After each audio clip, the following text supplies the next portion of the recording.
Here's what's coming today on the Woodworking Network podcast.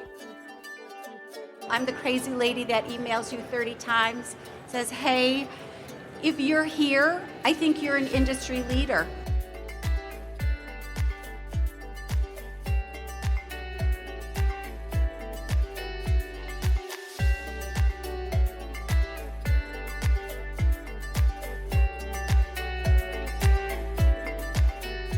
Welcome to this episode of the Woodworking Network podcast. Join us as we explore the business of woodworking, big and small, and what it takes to succeed.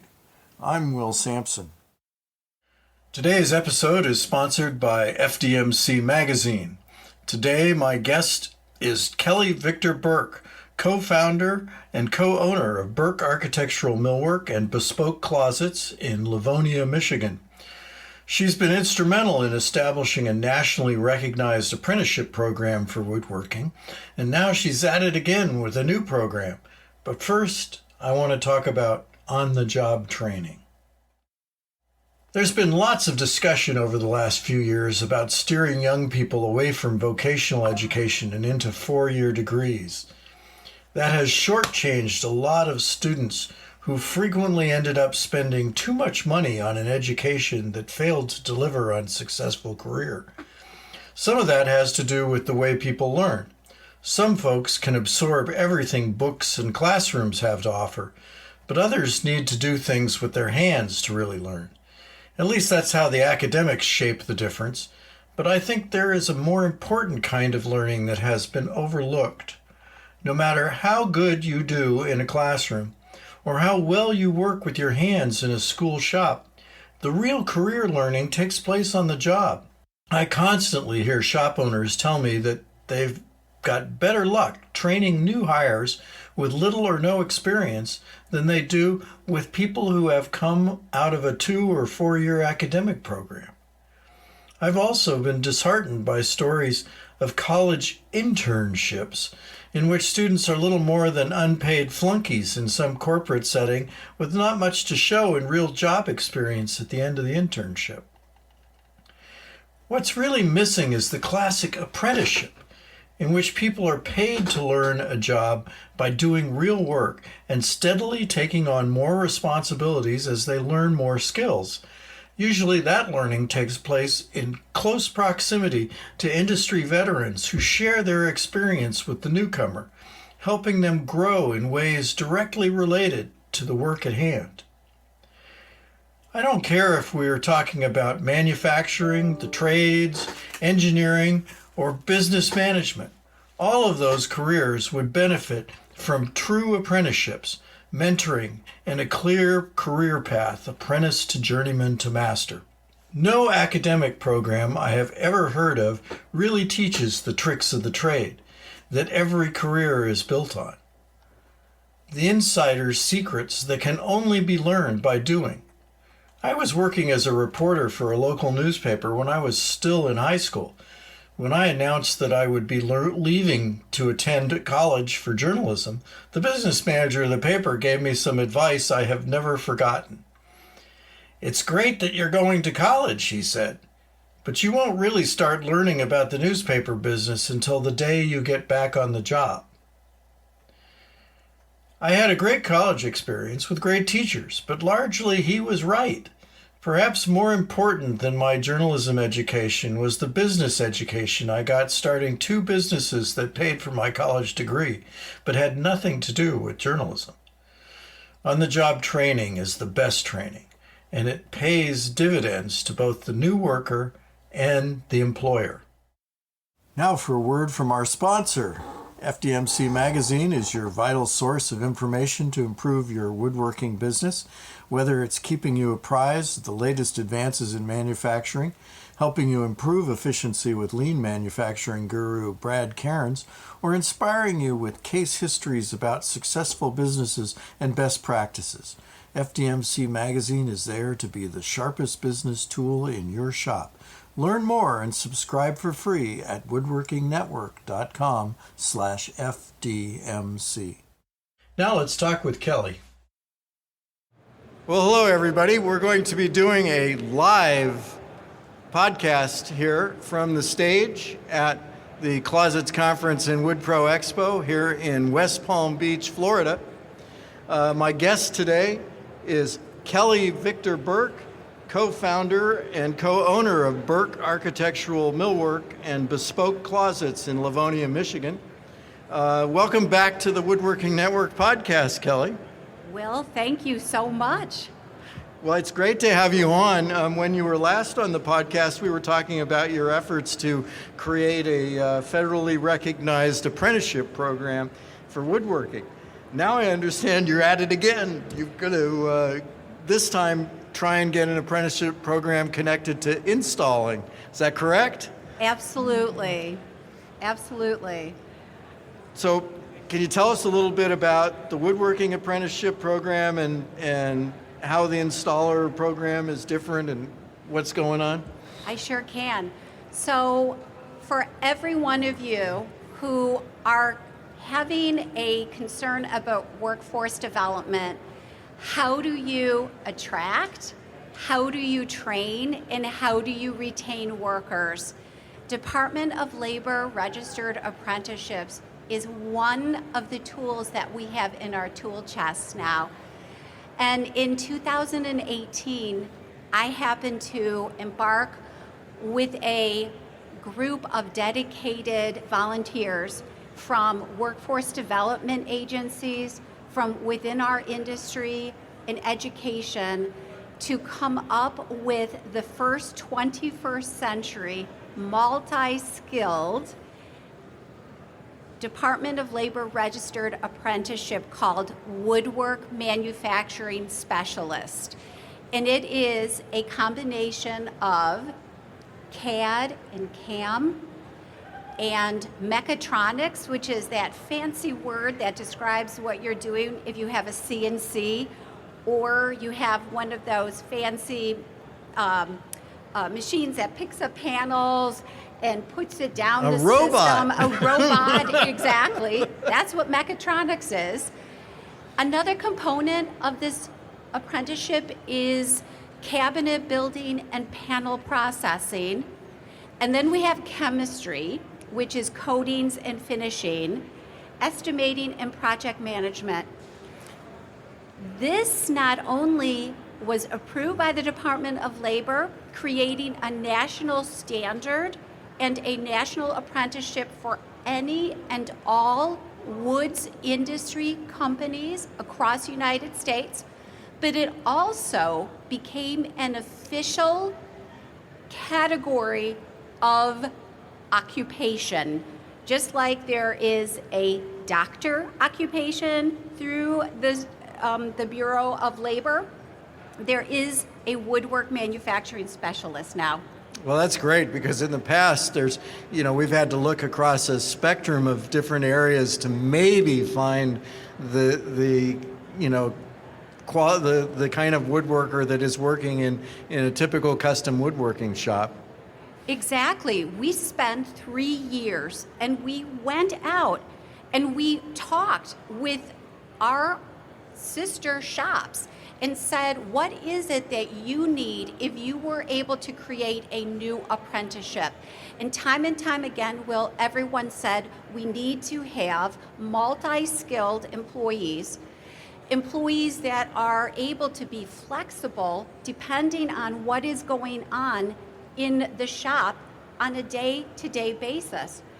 And so because of what we heard, we said, absolutely, we can create that for you. And it's available. It's available for any and all wood industry companies across the United States. Right now, there's funding available. There's funding from the federal government. There's funding from the state government, your county government. It's there and it's available. So I guess I was going to play devil's advocate, and I was going to ask you the next question of, okay, so why does an average shop here in West Palm Beach or up in Michigan by you, why couldn't they just do an apprenticeship themselves? Why do we need this federal support? That is an excellent question. And I think it comes down to the fact that right now, that the Department of Labor And our society as a whole wants to be able to give workers and people entering the job market an alternative to a 4-year university degree. And in many ways, sort of really trying to bypass that traditional obstacle that many people have of going to university. It's expensive. It is so expensive. You end up with a And there's great no deal. guarantee that you're going to have a job afterwards. Yes, exactly. So, the Government Accounting Office, the GAO, they put out a report to Congress in April of this year. And one of the key takeaway, Wills, that they said in this report to Congress was for participants that have completed a registered apprenticeship program, their median income at time of completion far exceeds their income if they just had gotten an associate's degree. That's great. That's and great. remember that with registered apprenticeship programs, your employee is the apprentice. They work 40 hours for you, and then they go and they learn. They learn on the job with you, but then they also have instruction that is on their time, and you don't necessarily have to pay for it. It's a win-win situation. And if you complete your registered apprenticeship program, you get a portable, recognized credential that is accepted and recognized anywhere across the United States. So, for example, if you have an apprentice who goes through this new installation apprenticeship, chances are, evidence is clear, time and time again, it shows you as an employer invest in your employee to put them in this apprenticeship. You're backing them, you're supporting them. The retention rates among those that have gone through the program remain with their employers because it is magical, the way that it solidifies the relationship between you and your employee. And so that credential is now being recognized as, and I'll talk about this in a minute, but potentially we could see that this is going to eclipse a 4-year university degree. Wow, that's great, and I think that's a question that a lot of people have. I a lot of shops that are not particularly visionary, they kind of hate about training guys because they say, well, I trained somebody and they're just going to leave me and go somewhere else, and this is because you're investing so much in this employee, but the employee is getting something out of it, then that solidifies that relationship. So it's probably less likely to happen. I think that's a great thing. So now what you're trying to do now is do that same kind of a thing, but do it for a different job description, do it for the installer description. So Yeah. how does that work? So I was appointed by the Department of Labor. They must know that I love and I'm passionate about this. And so in 2022, they appointed Burke Architectural Millwork, my company, and me as an apprenticeship ambassador. And I literally am tasked with going out and talking with everyone in our industry about the benefits of registered apprenticeships. And so I connect with a lot of people. And earlier this year, I connected with a cabinet company, an architectural millwork company in New Jersey, who is interested in adopting the woodwork manufacturing specialist apprenticeship. And I had my industry colleague, Mark Smith. He is an educator. Many of you guys may know him. He's a strong leader in our industry. And so I connected Mark with the liaison officer at the New Jersey DOL, and she just out of the blue asked Mark, hey, do you think that you and Kelly will write a new apprenticeship that focuses on installation, because she said that her businesses are asking for a specific apprenticeship that's based upon and focusing on installation. And we said, sure. Why not? Yeah. We said, why not? And so Mark and I have been able to put the call out, and we have a core writing committee. Now, this only has been going on since April, Will. Right. I knew this was new when I asked you to come on board here, but I figured this is the time to start getting the word out. It is, and what we've been able to accomplish just since April.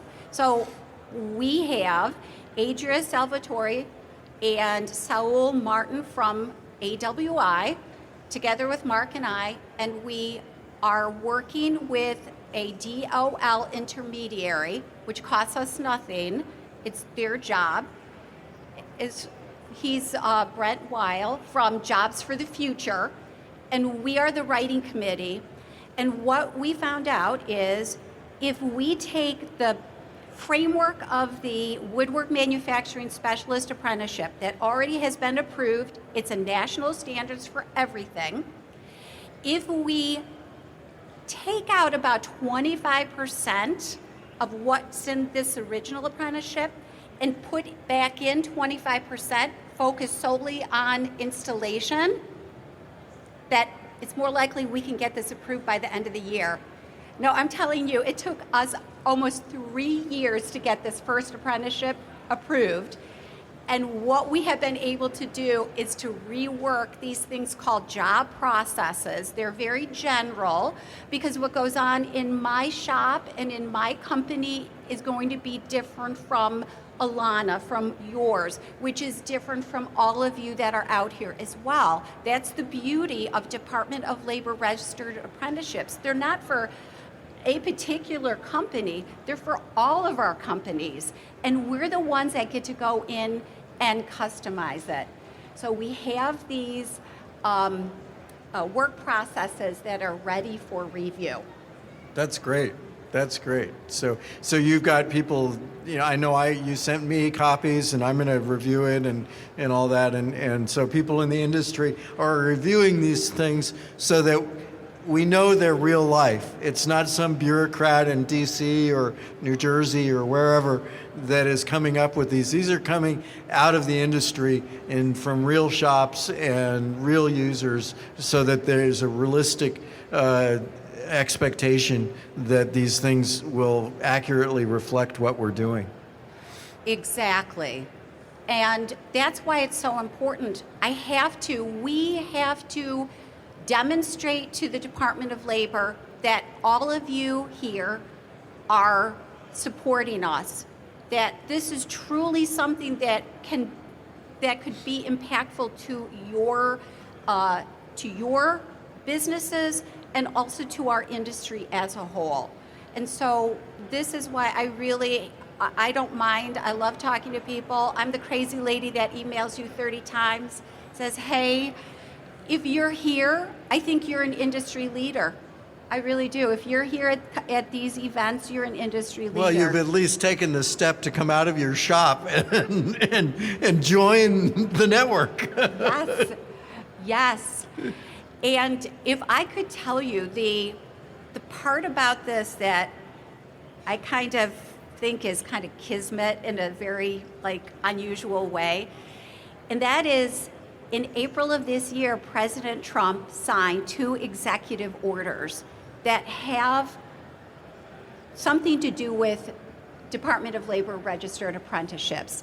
First of all, and again, politics aside, everyone, I want to just say I'm an opportunist, and I think we all need to be opportunists in this industry, and we need to get a seat at the table because it's about time. It is about time. And so the 2 executive orders that President Trump signed, the first one is to expand registered apprentices to grow to 1 million, in the next year.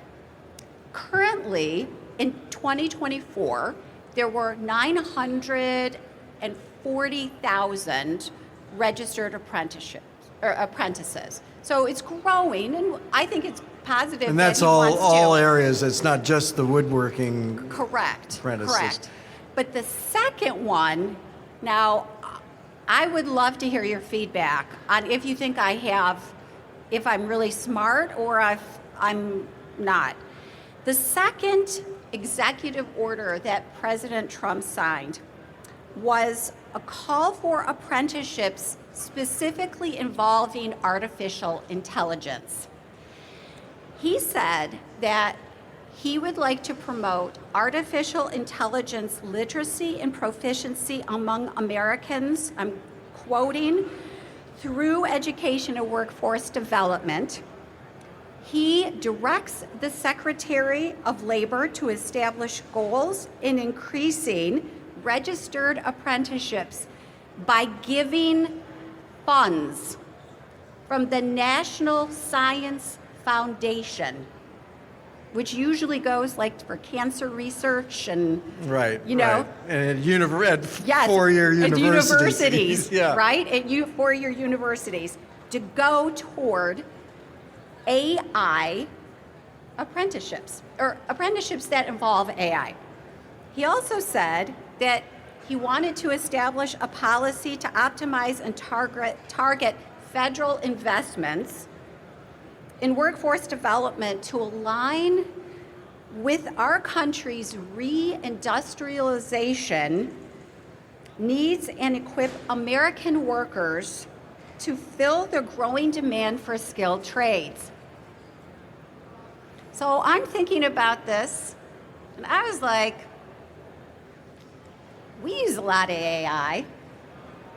We may not recognize that we're using it, that it's growing, but I read Woodworking Network Daily Brief every day, and I read all of the articles about the bandsaw that runs on AI. Right. I know that at our shop, we're using AI more and more, and I think this new apprenticeship, let's make it all about AI. Let's get some money. Let's get some recognition. Let's make it so that it's not just the tech bros and their companies that get this discretionary income that's coming from the national. Get your piece yes, of the pie. We want to get a piece of the pie. And so what we have done is about this installation piece is that we have incorporated AI, but we also, again, time and time again, we need the reviewing of what we have as the work processes. I can tell you, for example, 2 weeks ago, I was at Richelieu for an open house, and I walked in and I saw Richie DeMarco and I saw Damiano. And right there, it dawned on me that amongst the things that we had been putting in the work processes, that one of the things that completely slipped our minds was the use of LED plug and play lighting, which Damiano, when he does his demonstrations, uses AI. And so it was like a light switch turned on for me, and I said, oh my gosh. So I went back to our writing group and I went back to the work processes and I added it in. And then I showed it to my business partner, Barry, and he said, Kelly, you actually need to be very careful how you word this, because you do not want someone to mistake that when we're installing lighting, that we are taking the place of a registered licensed electrician. Right. So I was like, again, this is why all of your feedback is so important to us. Because just the way that we had to word it, go back and really be careful. Because again, that plug and play lighting that we're all using, right? We're using it everywhere. This is part of what we have to teach our apprentices in the installation component. So it's in there now. Well, that's great. I was wondering if you could back up just a little bit and talk about, now you had at your shop, you had the first apprentice in the woodworking program. Can you tell a little bit of that story and how that came about and what that gentleman, the road that he took? I absolutely can.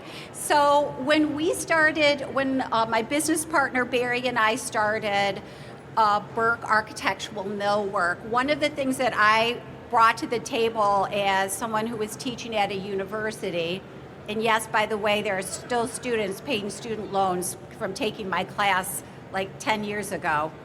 But the part that I was really most interested in nurturing and trying to expand upon at our shop was mentorship and the teaching of the trade and the skills, because I totally am so passionate about what everyone in our industry is doing.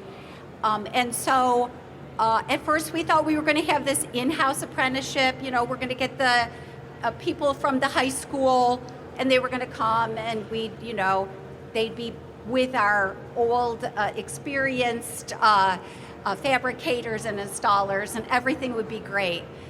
But then we did that, and none of those are with us anymore. But then we had ladies that came from our local community college, and they were apprenticeship coordinators that represented registered apprenticeship. And they were the ones who, when they came into the front door, and Will, I know I always tell the story, Barry was like, don't let them in. I don't want the government to have any foot or look at what's going on in my company. Barry's a man after my own heart. Yes, absolutely. And so I did let them in. And it took about maybe 2 to 3 meetings before they really showed me, and I learned the truth. The government does not want to know what is going on in Burke Architectural Millwork and tell us what to do. In fact, it's the opposite. The Department of Labor in these registered apprenticeships, they want to know 2 things. One, are you giving your registered apprentices, are you teaching them the skills and upskilling them in the way that the apprenticeship is structured? So like you can't after 4 years still have them sweeping your shop floor. Right. They want to show growth in what they know, and that they're actually obtaining new skills and becoming a more valuable employee, and it's not just a flunky in the business. Correct. And the second thing that they say is that you have to every year give your apprentice a raise. Now, they don't tell you what you have to give them. It can be as little as 1 penny more. All they care is that you are paying your full-time employee, who also is your registered apprentice, you are paying them in relationship to the skills growth that should be happening in this program. And in theory, you should be getting more value out of that employee, so it should be worth paying more because of all that training too. Absolutely. Again, it goes back to the GAO, the Government Accounting Organization, that just put out that report to Congress earlier this year. They said a participant in a registered apprenticeship program, at the end, their median income is higher than someone with an associate's degree. That's great. That's great. Yeah. So you had a young man come to your Yes. shop, and he's is he still with you now, or? He sure is. And this is like what, 4 years or something like that? Yes, he's been with us a long time. So Logan, he was at the same community college taking his basic studies classes because he was planning to go to a 4-year university to get a degree in mechanical engineering, and he was just taking at the community college that was local his basic studies courses, and he was hanging outside of the office where in the manufacturing program where the ladies were housed. And when the ladies, I don't know, in some conversation said that they were coming out to Burke, he was like, I follow them on Instagram. I really want to work for them. Can you get me a job there? And they brought us his resume. They said the state has a pre-apprenticeship program. Can we put him in that? And we said, sure. So that paid for Logan to continue with classes. They paid for his books. They paid for his gas to go back and forth to school. And at the end of his pre-apprenticeship program, he came to us and he stunned us and he said, I will stay at your company if you put me in a registered apprenticeship. And we said, okay. But then we started looking and there was nothing that was good enough for him.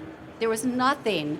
And so that's how come those ladies, the same wonderful apprenticeship coordinators at my local community college, Schoolcraft Community College, said, Kelly, if you want to attempt, you could write a new apprenticeship, but it's not for your company. It would have to be for everyone in your industry across the country. Now, these folks, were these just from the state of Michigan? Yes, so Yes. You had to expand to make this work as a federal program across the whole country. Yes. They probably at year 2.5, they said, Kelly, no one will think anything of you if you just stop. Because the Department of Labor at that time, they kept, and I understand why, you want to have something that is the best, the gold standard. And so like the Department of Labor would say, okay, you did this is great, we like it, but now we need you to do this. And then we need you to do this. And probably the biggest obstacle was when they said, we need you to get people from millwork and wood manufacturing from across the country to give us the input on it. And at the time, Will, I didn't know about the Woodworking Network. I don't know how that's possible, right?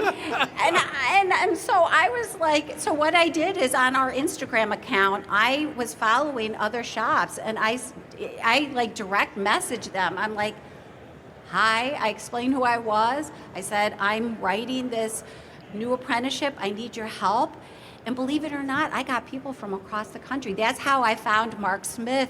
Oh my gosh, he has been so tremendously, such an asset to us. And we found people from across the country that were willing to come to Detroit and be part of this working group to get the framework so that it could get sent to the DOL. And at the time, it was made clear the DOL could just as easily deny it as approve it. I was like, there's no way they're going to deny it, so bring it on. And so it took until 2020 for it to get approved. And then that sweet benefit of having it as a U.S. occupation. And so Logan at the time was in a placement until it got approved.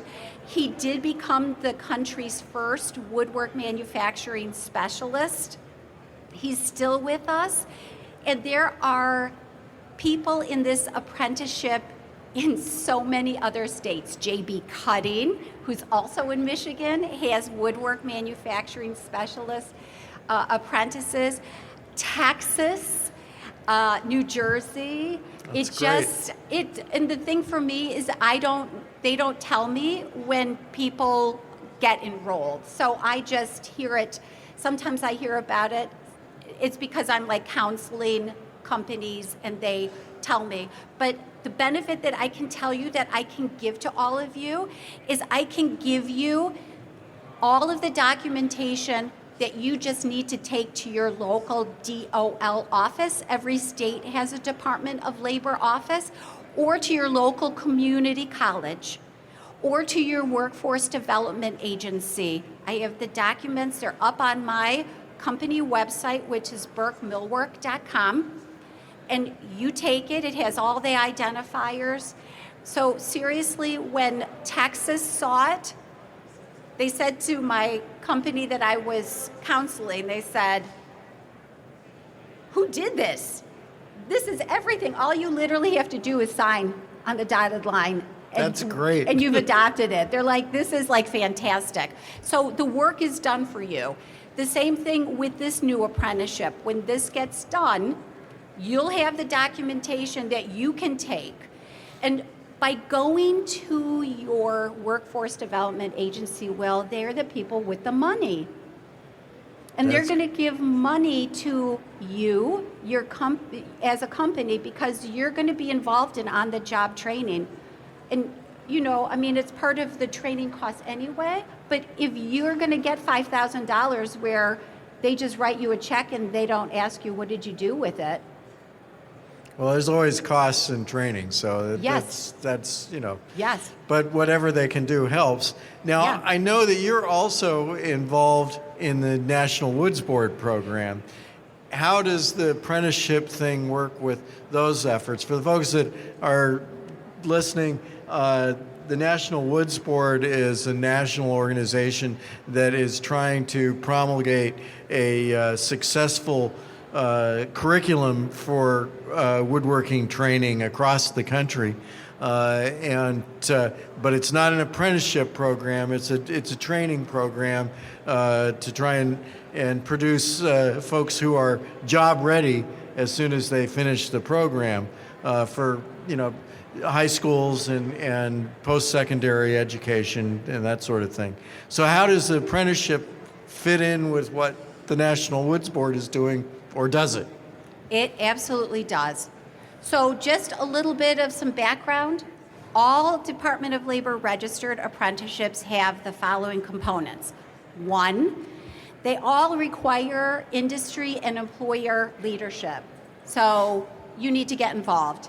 The second is that you have to have paid full-time, position where your employees also the registered apprentice, where you have to have the wage that increases based upon their skills. As well, all apprenticeships require on-the-job training, but then there's required technical instruction, which is what we would traditionally see before, like I would say 10 years ago, where it would be in the classroom like at a local community college. So here's how the National Woods Board fits in. And the difference between when we were writing the woodwork manufacturing specialist apprenticeship and where we are now with the installation, it's called woodwork installation apprenticeship. So in the last 5 years, we have seen many industry organizations that have stepped up to the plate to create very high quality skills education, including the National Woods Board. And I'm thinking in addition that there is AWI has an online program, the Woodwork Career Alliance has a program, Stiles University has long had a program. All of these are equally as good and maybe even better for us in our industry to have our apprentices have some of that required technical instruction as opposed to going to a community college that may not have a woods program. Not all of us right. are as lucky. And so this is the big deal. Why? When we are writing and when we're asking for review of this new apprenticeship, the work process, one of the pages is about required technical instruction. So we cannot endorse anything, but we can illuminate and sort of illustrate. So we call out the National Woods Board and their curriculum. We call out AWI's curriculum. We call out the Woodwork Career Alliance's curriculum. We call out the curriculum at Stiles University, for example. If you have your machines, the training that goes on there. So like if you have Closet Pro, and I know Closet Pro is here at the show. I went by their booth and told them, you have you have something in this. You have something in this. You know, we all have to teach our employees how to use this technology. Right. Remember AI, right? Yeah. And so everything comes back. I'm trying to get all of us money. And so AI, so this qualifies as required technical instruction. So remember, every apprenticeship has on-the-job training, and it has required technical instruction. A big barrier in the years past for businesses, when I would talk to them about apprenticeship, they'd say, well, how do I get this required technical instruction? And do I have to pay for my apprentice to go to college? That's expensive. I can't afford to send my child, let alone my employee. And the good news is that this is much more affordable. And then if you look at, if you take the words about how if you are involved in an apprenticeship with AI, there's going to be this funding from the administration, let's get it. Let's get it. And I can tell you for Logan, he got so much money from scholarships. We had a second apprentice. She got $10,000 in scholarships. Because AWI has a scholarship, the WCA has a scholarship, and all of this can, get very competitive.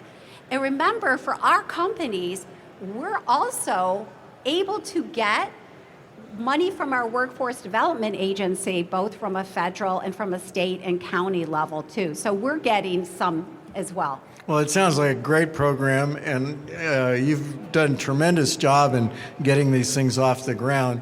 Now, what can people do if they want to get more information or want to get involved or want to help review the programs? Should they just contact you directly? What's the best thing to do? Yes. So my name is Kelly Victor-Burke, and I'm at Kelly, Kelly, at burkemillwork.com. You can email me.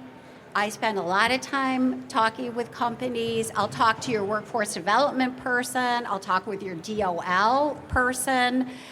There's a whole tab on my company website, which is burkemillwork.com, that you can go to that has an embedded video just about apprenticeship, Department of Labor Registered Apprenticeship 101 to give you the background. So there is so much help. I will connect you with people. For me, I feel so proud when I can connect you with the money people. So, that sounds great. Well, I appreciate all your efforts, Kelly, and I know the rest of the industry does too. And I'm sure we'll have you back on the podcast another time to find out what your next adventure is. Congratulations on your progress so far, and this is great to see actual real progress in developing the solutions to our industry skill problems. Thank you. If I could just leave you with this one thought. This new apprenticeship is so important, and we have to have the closet and storage professionals be a part of this. This is for everyone, including all of the people here at this track that is the closet and storage professionals. So please be a part of this. That's great. Thank you very much, everybody. That's it for today. If you're looking for more of our podcasts, you can find all of them at woodworkingnetwork.com/podcasts and in popular podcast channels. Be sure to subscribe so you don't miss a single episode. If you want to get in touch with Kelly Victor-Burke about the National Apprenticeship Programs, email her at kelly@burkemillwork.com. Thanks again to today's sponsor, FDMC Magazine. If you have a comment or topic you'd like us to explore, contact me at will.sampson@woodworkingnetwork.com. Thanks for listening.